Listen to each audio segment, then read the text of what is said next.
Yes, mate, how's it going? My name's Lee. Welcome back to the channel. So today we're going to do a quick recap of my Game Week 23 team and then quickly move on to my team selection for Game Week 24. Look at a couple of players that we can look at bringing in and then look at how we can plan for that Game Week 25 that I think is going to cause a lot of issues for me. If that's the kind of thing you're into, don't forget to subscribe, leave a like and leave a comment down below. Let's rock and roll.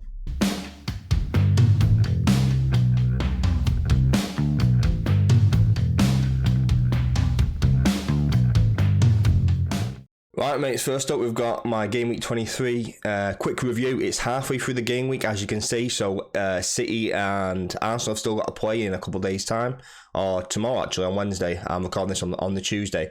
So you can see I've done quite well actually, considering that I took a hit. Bottom right on my transfers, I took out Bruno and Andreas. I went up to Saka and Mahrez. Mahrez has just been a really good transfer in for me. Saka allowed me to plan for more long term. I think he's the best Arsenal attacker, the best Arsenal asset, and he's the one that I really, really wanted. Mahrez was a bit of a punt, but obviously it's come off, so I'm really happy with it. I actually took a -4 to do that, and I'm quite happy with my transfers overall. The frustrating thing is that it's Brentford. Brentford points on the bench 2 weeks in a row. I think Kepa got 2 points actually, didn't I? I've not put the points in there. I had Ben Mee last week for the 13-pointer, and now Ivan Toney now. Ivan Toney would have played if I didn't bring Mahrez in, because that would have been Andreas. A little bit frustrating, but I've still got more points overall because Mahrez got 3 extra points than Toney, and Toney's got a good fixture next week. So that's just one of those. United boys are doing what they've been doing for the past few weeks, stepping up, doing the business. Luke Shaw's a monster. I'm up to about 200k at the minute, which I'm really happy. I was about 500k just after World Cup. I'm slowly creeping up. I've had about 4 green hours in a row now, so I'm really happy with that. And I'm relatively optimistic for the City-Arsenal game. I've got some good coverage. I've got some good players. If Martinelli plays, I'm still confident he can do something in the game. I didn't really want to sell him. I didn't see the point in selling him. I didn't think it was worth the hit to take him out personally, but I can get why people did it. And although Harry Kane blanked against Leicester, he's still got some good games, plays in 25. There are positives to keeping him.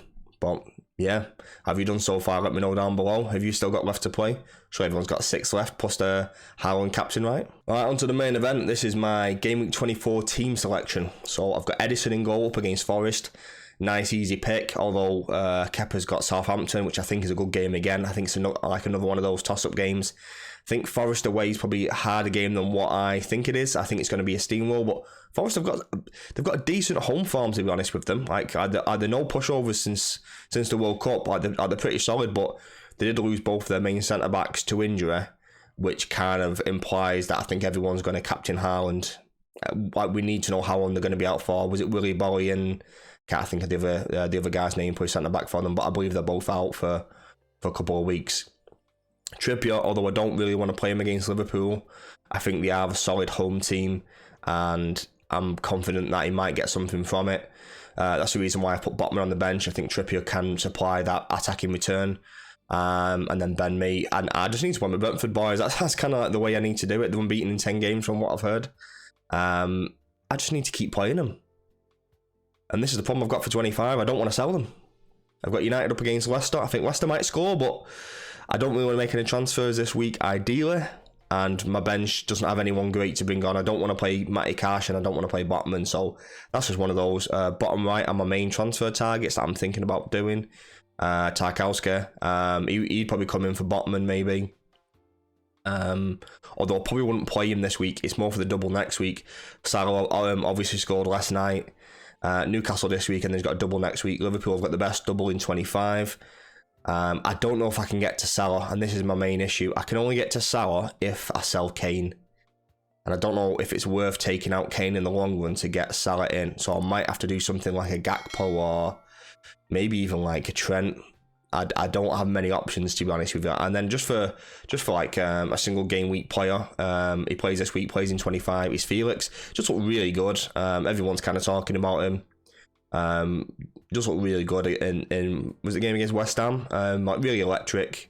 Probably drops a little bit deeper than what you'd want for your forward player, but still a solid option. I don't think that Chelsea's going to have a lot of coverage, and it could be a potential differential for you there. So could be an option. So onto the midfield. Marcus smashing it as per. Mahrez, it's a bit of a risky one. I don't know if he's even going to play, and this is part of my thing. I've got Martinelli first sub. Those two might flip around. I'm not sure yet. Like, I need some more information with Trossard scoring in the last game. I don't know if Martinelli's going to get dropped now, or maybe even Nketiah is going to get dropped. I'm not completely convinced that Mahrez or Martinelli is going to play 90 minutes anyway. Just depends which one I think is going to be more of a threat within those 60-minute, 30-minute cameo. And it's probably Mahrez. Is in good form. So is supplying goals, is scoring goals. He took the penalty the other day. I do think Haaland is on penalties anyway. I think that was just a bit of like a rare occurrence that Mahrez took it. It was a bit of a bonus for me. I was really happy with that. So don't think he's on penalties, because I do think Haaland is on 100% on penalties, because even Pep said it after the game. So it just depends which one of those I think is going to play more or be more effective in the game, and it is probably Mahrez right now. Saka and Odegaard, monsters, beasts. Keep them for probably. I'll be keeping them quite a while. Even with a wild card, they'll probably stay in the team. Like, assuming that they stay out of injury and stay within decent form, then they'll probably stay in the team. Much better options than Martinelli, Nketiah, Zinchenko, Gabriel, Saliba. And these two are by far and away the best Arsenal assets, in my opinion. Saka gets goals and assists, Odegaard gets goals and assists, and Odegaard has actually got a really good record against teams that are in the bottom half. So with the double coming up soon, he might be a captain pick, like later on down the line for sure. But I think that's quite a solid midfield. I'm quite happy with it. I don't think I need to touch many things. It's just depending whether I want to go Mahrez or Martinelli, and I think I'm leaning towards Mahrez. What do you think? Let me know down below. And last but not least, Captain Haaland. Relatively easy pick, unless I get anything coming out of there that Haaland isn't going to play, which he might not. Like, this could be a game where Alvarez plays, but like I said, Forest at home aren't a bad side. They're a decent defensive side nowadays, and they're decent on the counter. So I don't write them off that City are going to steamroll them 5 or 6-0. I mean, like, they could, because they're City, and that's what they can do sometimes. But they're no mugs. Like, I think if City put out Alvarez, it really puts an intent out for Forest to be up for the game, and I don't think Pep can afford that. I think he needs to keep the momentum, especially if they beat Arsenal and do they go level or above them? Above them on goal difference. I can't quite think of the table. I think he needs to maintain momentum, and he needs to maintain the positive kind of attacking output. And I think Haaland has to play. I think he has to play regardless, because if they get beat or they draw, then they're still behind Arsenal, and they need to like pick up ground. Like, they need to like close in. I think Haaland plays. I'm 90% sure he plays. And if he does, he's captain. Kane's going to be vice. A very, very close second. In great form. And Rashford is probably just behind that in third in terms of captain. Ivan Toney. Like I said, I just need to play my Brentford boys. They're doing great form. I think David Ray is a good option if you need a goalkeeper.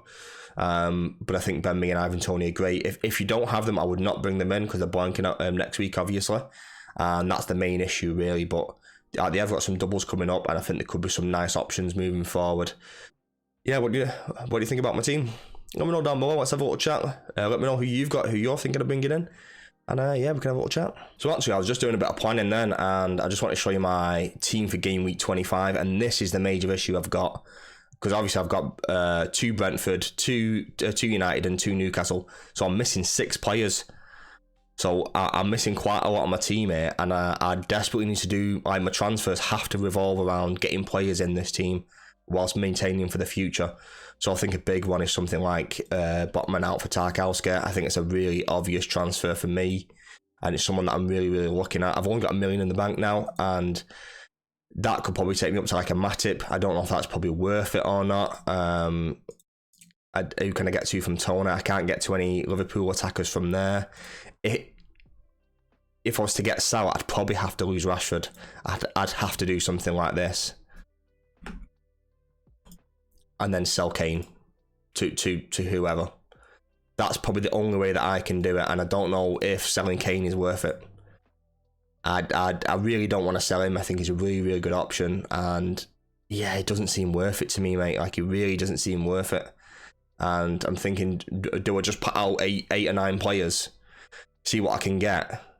Because even with that's 10 players. Do you know what I mean? Like it's not the end of the world.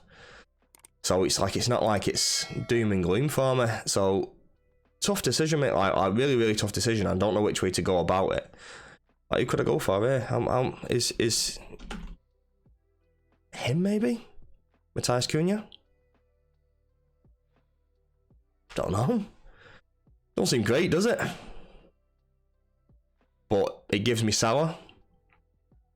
Who can I get to Shaw from here? I can't get to any more Liverpool defenders. Don't know, mate. It's crap, innit? I would not wildcard. I would not free hit for this. The doubles aren't even that good. I think Liverpool have got the best double. Crystal Palace away is a tough game. Wolves are in decent form. I don't back either of them to be high-scoring games. If he was going to captain anyone, it would be Salah. But Haaland's still got Bournemouth. They're going to have to maintain momentum. Odegaard up against Leicester and Everton are really good picks. Odegaard's probably going to be my captain right now. I'm not too concerned about that. If I can put out 10 players, I'd be quite happy. Not overly concerned at all. And it's just one of those.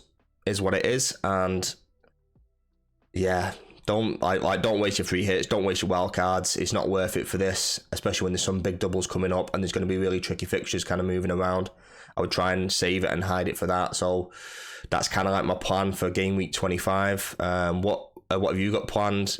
What kind of advice can you give me moving forward? Am I doing the right thing? Do I need Salah? Is Salah essential for game week 25? Right now, my answer is no. If you need to have a little debate, let me know the reason why you think he is essential. We can have a little chat. Alright, mates, that's been it for today's video. I hope you enjoyed. So first of all, we went through my game week 23. Quick recap, a quick review of the game week so far. There's still the Arsenal City game to come, so you never know what's going to happen there. And then we swiftly moved on to my team selection for game week 24. Really happy with my team. Not going to make any transfers right now unless I get some really big injury news. I'm really happy with the team. It's just that game week 25. I would rather go into game week 25 with two free transfers than not. It gives me a lot of wiggle room. It allows me to kind of be quite flexible with my transfers, and that's the reason why I'm thinking of doing it. But I am worried about game week 25 not being able to own Salah because I don't think I can get to him. Like, even though I kind of strung you there like a way of doing it, I don't want to lose Harry Kane, so it doesn't give me a lot of options there really. Really tough decisions for me moving forward. I don't think playing chips is a viable option for me or for anyone in this game week. I think even if you're only playing 7 players, even the single games are decent, and everyone's got 3 Arsenal, so it's not even the end of the world. Just captain an Arsenal player, and then you just be done with it. Yeah, that's it for today's video. I hope you enjoyed. Subscribe, leave a like, leave a comment, all that jazz. Peace and love. Have a good day.